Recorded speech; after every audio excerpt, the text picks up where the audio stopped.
أعوذ بالله من الشيطان الرجيم. بسم الله الرحمن الرحيم. وإذ قتلتم نفسا فادارأتم فيها والله مخرج ما كنتم تكتمون فقلنا اضربوه ببعضها كذلك يحيي الله الموتى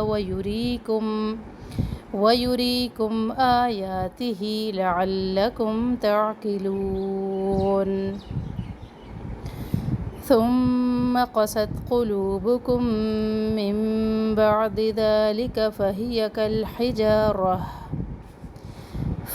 كالحجارة أو أشد قسوة وإن من الحجارة لما يتفجر منه الأنهار وإن منها لما يشقق فيخرج منه الماء وإن منها لما يهبط من خشية الله وما الله بغافل عما تعمل. السلام علیکم ورحمۃ اللہ وبرکاتہ. سورۃ البقرہ آیت نمبر 72, 73 اور 74 کی تطبیق. وَإِذْ قَتَلْتُمْ واو ہونٹوں کی گولائی سے اذال کو نرم پڑھنا ہے، از نہیں پڑھنا، سختی سے نہیں پڑھنا. وَإِذْ قَتَلْتُمْ قاف کو موٹا پڑھنا ہے، قتل لام ساکن کا دھیان رکھے ہلے نہیں. نفسا سین دو زبر تنوین ہے اور یہاں تنوین کے بعد فا ہے، تو یہاں پہ ہم نے اخفا کرنی ہے، باریک اخفا. فَدَّارَأْتُمْ اب فا کو ہم نے فوراً دال تشدید سے ملانا ہے، فَدَارَأْتُمْ نہیں پڑھنا. فَدَّارَأْتُمْ ر حمزہ پہ جھٹکا، را تم نہیں پڑھنا، تم آواز بند ہوگی لیکن سانس نہیں ٹوٹے گی. فَدَّارَأْتُمْ فِيهَا فی یا مدہ ہا الف مدہ. واللہ اس پہ جلا پر پڑھے. مخرجم تنوین کے بعد میم مشدد، یہاں پر ہم ادغام کر رہے ہیں، ملا رہے ہیں ایک دوسرے کے ساتھ مشدد اور تنوین کو. یہاں پہ ہم کر رہے ہیں ادغام مع الغنہ اور ما الف مدہ کو تم باریک اخفا کریں نون ساکن پر. تکتمون کاف میں نہ سختی ہو اور نہ کلکلا ہو. تکتمون مو و مدہ اور آخر میں مدہ عرض سکون. فقلنا قل قاف موٹا پڑے. اچھا یہاں پہ فقلنا رک گئی تھی میں، لیکن نون زبر کو ہم نے ضاد سے ملانا ہے. فقلنا ضربوه ضاد موٹا پڑھنا ہے، را کو باریک پڑھنا ہے، بو و مدہ. ببعضها عین کو وسط حلق سے ادا کرے، ضاد موٹا حرف ہے، ہا الف مدہ کے ساتھ اس کو یہاں پہ سٹاپ کر دے. کذالک ذال کے اوپر کھڑا زبر الف مدہ کے قائم مقام. یحیی اللہ اس میں جلالہ کو باریک پڑھنا ہے. الموتى میں لام ساکن ہلے نہیں. یحیی اللہ الموتى مو یہاں پہ واولین ہے، اس کو صحیح طریقے سے ادا کرے، موت آنا پڑے. موتا تھا کے اوپر کھڑا زبر الف مدہ کے قائم مقام. اچھا یہاں پہ میں نہیں رکی تھی، لا کا یہی رول ہے کہ آیت کے درمیان میں آ جائے تو نہ رکے، ویوریکم پہ رک جائے، پھر ویوریکم سے دوبارہ کنٹینیو کر کے تعقلون پہ سٹاپ کر لے کیونکہ آیت یہاں پہ ختم ہو رہی ہے. ویوریکم ری یا مدہ آیاتہ کھڑے حرکات کو ایک ایک الف جتنا ادا کرے، الف مدہ کے قائم مقام ہے. ہی کھڑی زیر یا مدہ کے قائم مقام. آیاتہ لعلکم تعقلون عین رگڑ کھاتی آواز کے ساتھ اس کو ادا کریں. خوف موٹا حرف ہے، لو و مدہ اور آخر میں مدہ عرض سکون. ثم سا کو نرمی سے ادا کرے، میم مشدد غنہ ایک الف کے برابر. قصت تا کو بھی سختی سے ادا نہ کرے. قلوبکم قاف اور کاف دونوں کا دھیان رکھے، قلب ہے دل تمہارے، یہاں پہ دھیان رکھے قاف کو موٹا ہی پڑے. قلوبکم اچھا کم کے بعد میم مشدد ہے، میم ساکن کے بعد میم مشدد، یہاں پہ بھی ادغام کر رہے ہیں، ادغام شفوی کیونکہ میم ساکن کے قواعد ہے یہ. من بعد اقلاب نون ساکن کے بعد با آ جائے تو نون کی آواز میم میں بدل جاتی ہے. ذالک ذال کو نرمی سے پڑھے، کھڑا زبر الف مدہ کے قائم مقام. فہیا سنگل حرکات ہے، کسی حرکت کو لمبا نہ کرے. کل حجارتی کل کاف کو لام ساکن سے ملائے. حجارتی جا الف مدہ اور را کو یہاں پہ موٹا پڑے، او اشد واولین اشد قسوہ قوا اظہار مطلق یہاں پہ رک جائے، گول تا ہا ساکنہ میں بدل جائے گی، وَإِنَّ مشدد من الحجارتی لما، اب یہاں پہ جتنے بھی لما ہے منہا ہے ان سب کا دھیان رکھیں، الف مدہ کے ساتھ ہیں سارے، تو ان کی مقدار کو کم نہ کریں، کم کریں گے تو یہ حرام درجے کی غلطی ہے۔ لما یتفجر را موٹا پڑے، منہ نون ساکن کا اظہار کرنا ہے کیونکہ آگے ہا ہے، حروف حلقی میں سے، ہل لام ساکن ہلے نہیں، ان نون ساکن بھی نہ ہلے، منہ الانہار میں نون ساکن ان اور لام ساکن کا بہت دھیان رکھے کہ کوئی بھی حرف نہ ہلے، منہ الانہار، را کو ہم ساکن کر کے چھوڑیں گے موٹا کر کے، وَإِنَّ مشدد غنہ، منہا یہاں پہ بھی نون کا اظہار، ہا الف مدہ، لما الف مدہ، یشقق تشدید دو حروف پر، یہاں بھی دھیان رکھے کہ دو تشدید یا تین تشدید جب اکٹھے آتے ہیں تو وہاں پہ اکثر و بیشتر حرف رہ جاتا ہے، تو دھیان رکھے حرف کوئی نہ رہ جائے۔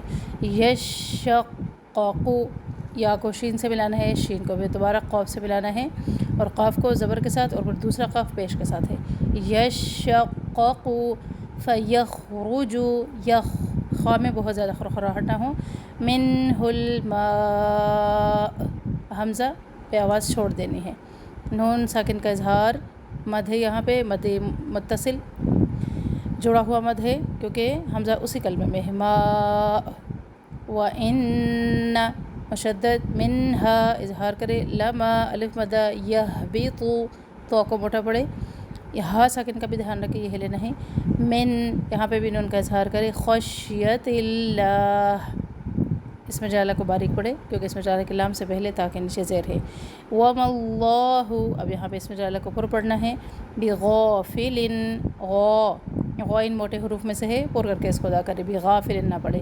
بِغَافِلٍ، یہاں پر بھی تنوین کا اظہار کرنا ہے کیونکہ تنوین کے بعد عائن ہے، عَمَّا، اب عَمَّا کے ساتھ الف مدہ کو ادا کرنا ہے، یہ آپ سے رہے نہیں، عَمَّا مشدد، پہلے مشدد ادا کرے ایک الف کے برابر، پھر الف مدہ، تعملون، لو و مدہ اور آخر میں مد عرض سکون، تقبل اللہ منا ومنکم۔ نحمده ونصلی علی رسولہ الکریم، اما بعد، فاعوذ باللہ من الشیطان الرجیم، بسم اللہ الرحمن الرحیم، رب اشرح لی صدری ویسر لی امری واحلل عقدۃ من لسانی یفقہوا قولی واجعل لی وزیرا من اہلی، اللہم فقہنا فی الدین، رب زدنی علما، رب یسر ولا تعسر وتمم بالخیر۔ آج ہم انشاءاللہ سورہ البقرہ کی آیات 72، 73 اور 74 کو لفظی ترجمہ اور اس کے مادہ کو دیکھیں گے، روٹ ورڈز کو دیکھیں گے۔ اعوذ باللہ من الشیطان الرجیم، وَإِذْ، اور جب، قتل کیا تم نے، نفسن ایک جان کو، فَادَّرَأْتُمْ پس الزام لگانے لگے ایک دوسرے پر، فیہا اس کا، واللہ اور اللہ تعالیٰ، مخرجن نکالنے والا ہے، ظاہر کرنے والا ہے، ما جو کنتم ہو تم، تکتمون تم چھپاتے۔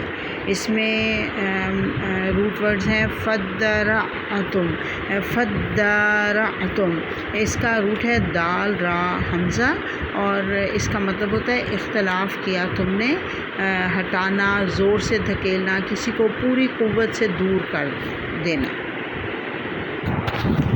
مخرجن ہوتا ہے خاراجین، اور اس کا مطلب ہوتا ہے اخراج سے ہے یہ، نکالنا یا ظاہر کرنا۔ تکتمون، کاف تا میم روٹ ہے اس کا مطلب ہوتا ہے تم چھپاتے ہو اس کو۔ کتمان ہوتا ہے چھپانا، کسی چیز کو چھپا لینا۔ آیت نمبر 73 پہ چلتے ہیں۔ فَقُلْنَا اضْرِبُوهُ، فَقُلْنَا پس کہا ہم نے، اضْرِبُوهُ مارو اس کو، بِبَعْضِهَا بعض، ساتھ بعض کے اس کے، کذالک اسی طرح سے، یحیی اللہ الموتى، یحیی وہ زندہ کرتا ہے، اللہ تعالیٰ، الموتى مردوں کو، ویریکم اور دکھاتا ہے تمہیں، آیاتہ اپنی نشانیاں، لعلکم تاکہ تم تعقلون تم عقل سے کام لو۔ اس میں یہ لفظ ہے یریکم. یری جو ہے یہ را حمزہ ہے، اس کا مطلب ہوتا ہے وہ دکھاتا ہے تم کو. را دیکھنا ہوتا ہے، اسی سے رویا، خواب دیکھنا بھی اسی سے رویا ہے، تو را بیسیکلی دیکھنا ہوتا ہے. اور اس کے بعد آیت نمبر 74 ہے ثم پھر کست سخت ہو گئے. ہاں اس میں ایک نیا لفظ کذالکا، اس کے اوپر سوری میں بات کرنا بھول گئی. کذالکا جو ہے کاف جس کا مطلب ہوتا ہے جیسا کہ حرف تشبیہ ہے، اور ذالکا اس اشارہ ہوتا ہے، اس کا مطلب ہوتا ہے وہ. یہ دو الفاظ کا مجموعہ ہے کا اور ذالکا، جیسا کہ وہ یا اسی طرح. جب کسی بات کے بارے میں تشویش ہو نا کہ یہ کیسے ہوا، تو اس کے بارے میں کہا جاتا ہے کذالکا، یہ اس طرح سے ہوا، یہ کہا جاتا ہے. تو یہ ایک نیا لفظ ہے، اس کو ہم انشاءاللہ قرآن پاک میں بہت دفعہ پڑھیں گے. آیت نمبر 74 ہے ثم پھر کست سخت ہو گئے قلوبکم تمہارے دل من بعد اس کے بعد ذالکا اس کے فاہیا پس وہ کل حجارتی مانند پتھروں کے او یا اشد زیادہ سخت قسوتاً سختی میں. و ان اور بے شک من الحجارتی پتھروں میں سے لما البتہ جو یتفجر پھوٹ نکلتی ہیں منہ الانہار اس میں سے نہریں. و ان اور بے شک منہا اس میں سے لما البتہ جو یشققو البتہ یشققو پھٹ پڑتے ہیں فیخرجو تو پس نکل آتے ہیں یا نکل آتا ہے منہ اس میں سے الماء پانی. و ان اور بے شک منہا ان میں سے لما البتہ جو یحبط گر پڑتے ہیں من سے خشیت اللہ اللہ کی خشیت سے، اللہ کے ڈر سے. وما اللہ اور نہیں اللہ تعالیٰ بغافل غافل اما ساتھ اس کے جو تعملون تم عمل کرتے ہو. اس میں نئے لفظ ہیں کست قاف سین دال اس کا روٹ ہے، اور اس کا مطلب ہوتا ہے سختی یا سنگ دلی، اور یہ عام طور پہ دلوں کی سختی یا سنگ دلی کے لیے یہ لفظ استعمال کیا جاتا ہے. پھر ہے اشد کل حجارتا، الحجارتا پتھر کو کہا جاتا ہے اور رکاوٹ کو بھی کہا جاتا ہے. حجر جو ہے نا رکاوٹ کو بھی کہا جاتا ہے. پھر ہے اشدو کا مطلب ہے شدید سے زیادہ، شدت کو کا زیادہ اس کو سخت کر دینا، یعنی شدید ترین، یعنی زیادہ سخت، اس سے بھی زیادہ سخت یعنی شدید ترین. پھر یہ تفجرو ہے فا جیم را اس کا روٹ ہے پھوٹ بہنا، پھوٹ نکلنا. صبح بھی جب اجالا ہوتا ہے تو اندھیرے سے پھوٹ کر نکلتا ہے نا، تو اس لیے وہ ٹائم جو ہے وہ فجر کا ٹائم کہلاتا ہے. اور اس کے بعد ہے یشققو شین قاف اس کا روٹ ہے پھوٹ پڑنا، الگ الگ ہو جانا، کسی سخت چیز کا پھٹ کر دو حصے ہو جانا. زیادہ تر آسمان، زمین، سورج، چاند کے لیے یہ لفظ بولا جاتا ہے. پھر اس کے بعد الماء ہے، ماء کہتے ہیں پانی کو. پھر یحبطو ہا باتا روٹ ہے اس کا، یحبطو گر پڑنا، ضائع ہو جانا. اور پھر خشیت اللہ ہے، خشیہ کہتے ہیں بڑائی اور عظمت کی وجہ سے ڈرنا، کسی کی بڑائی اور عظمت کی وجہ سے ڈرنا، تو خشیت اللہ اللہ کی عظمت اور بڑائی کی وجہ سے ڈرنا. وآخر دعوانا ان الحمدللہ رب العالمین. یہاں پہ پتھروں کی بھی کچھ اقسام بتائیں گئی ہیں ان آیات میں نا. پتھروں کی 3 اقسام بتائیں گئی. نمبر 1 ایسے پتھر جن کی لمبائی یا چوڑائی میں ایسے چشمے پھوٹ پڑتے ہیں کہ نہریں بن جاتی ہیں، دریا بن جاتے ہیں. ایسے پتھر ہر طرف خیر ہی خیر بانٹنے والے ہوتے ہیں. ایسے پتھر ان انسانوں سے مشابہت رکھتے ہیں جو خود بھی وحی الہی سے فائدہ اٹھاتے ہیں، کتاب سے جڑتے ہیں، رسول صلی اللہ علیہ وسلم کے طریقے کے مطابق زندگی گزارتے ہیں اور دوسروں میں بھی خوب خیر بانٹتے ہیں. نمبر 2 ایسے پتھر جن میں سے پانی رستا ہے، جس سے مراد وہ نرم دل لوگ جو اللہ کی خشیت کی وجہ سے آنسو بہاتے ہیں. نمبر 3 ایسے پتھر جو اندر سے خشک ہوتے ہیں، ان سے پانی تو نہیں نکلتا، پانی نہیں رستا ان میں سے، لیکن یہ اللہ کے خوف سے گر جاتے ہیں. یہ ان پتھر ان لوگوں کی مانند ہوتے ہیں جو اللہ کے ہر حکم پر سر جھکا لیتے ہیں اور عاجزی اختیار کرتے ہیں. ان پتھروں کے مقابلوں میں سخت دل انسان جو نہ معجزات کو دیکھ کر پگھلتا ہے، نہ اللہ کے احکامات سے نرم ہوتا ہے، نہ اللہ کے آگے جھکتا ہے اور نہ ہی اللہ کے خوف سے ہلتا ہے. دلوں کے نرم کرنے کے لیے اب ہمیں کیا کرنا چاہیے، تھوڑا سا اس کو دیکھ لیتے ہیں کہ دل کے نرم کرنے کے لیے سب سے ضروری اللہ کی معرفت، اللہ کی پہچان ہے، تاکہ اللہ سے تعلق مضبوط ہو، دل میں اللہ کا قرب پیدا ہو، تبھی اللہ کے حکم پر عمل ہوگا۔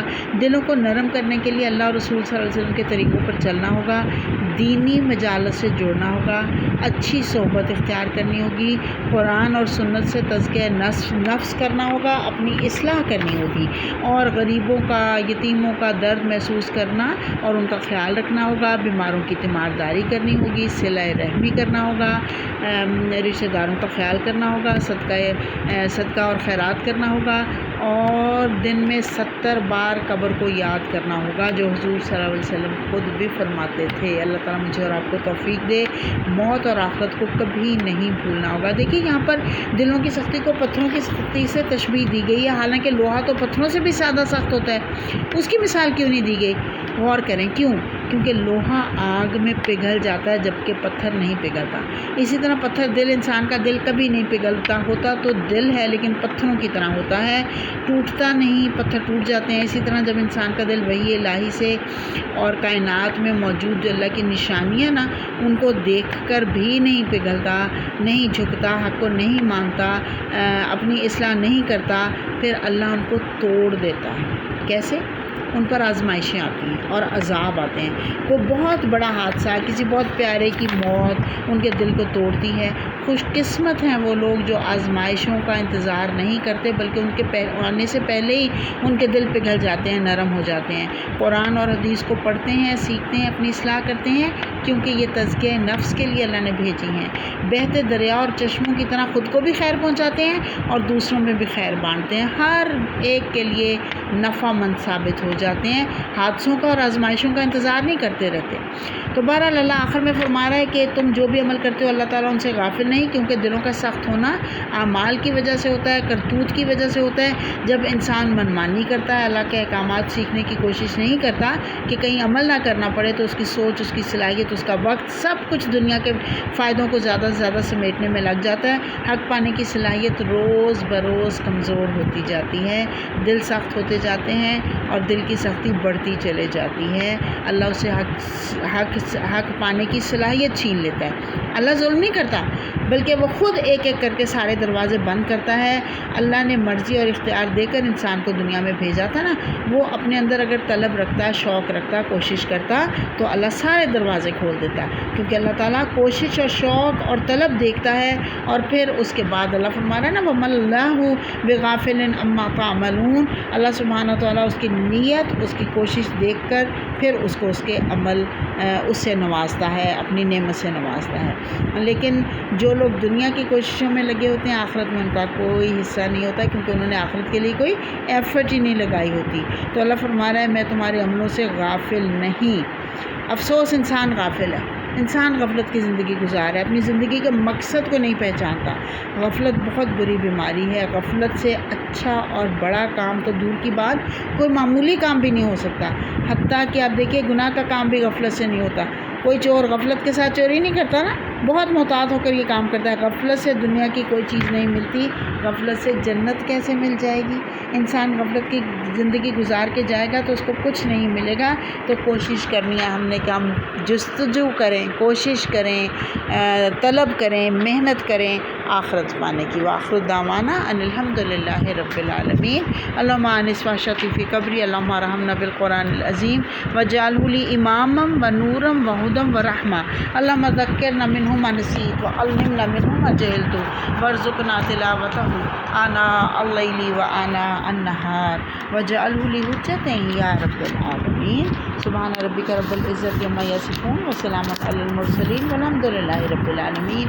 سبحانک اللہم وبحمدک نشہد ان لا الہ الا انت نستغفرک ونتوب الیک۔ السلام علیکم ورحمۃ اللہ وبرکاتہ۔